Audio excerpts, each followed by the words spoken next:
O'zbek futbolida yana bitta katta xushxabar. Mana hozirgina FIFA saytida O'zbekiston 2027-yilda bo'ladigan 20 yoshlar o'rtasidagi jahon chempionatini Ozarbayjon bilan birgalikda 12 ta davlat orasida bo'lgan mana shu bidding kompaniyasi O'zbekiston va Ozarbayjon bergan ariza g'olib chiqdi va поздравляю!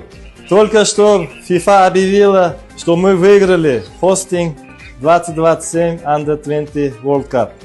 Поздравляю, вместе совместные усилия наших президентов dala свои plody.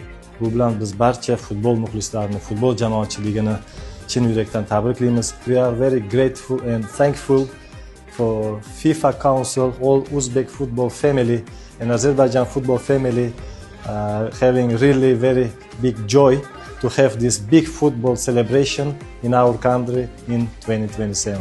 Albatta bu o'z-o'zidan bo'lmayapti.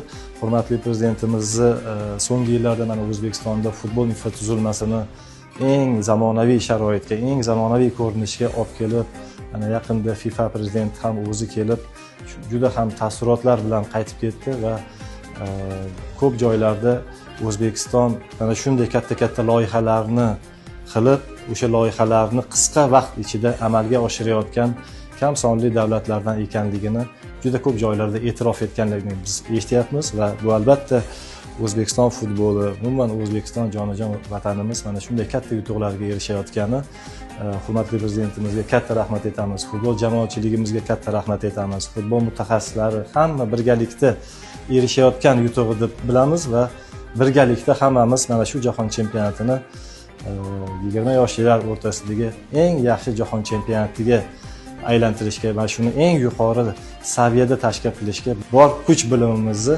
safarbar qilamiz.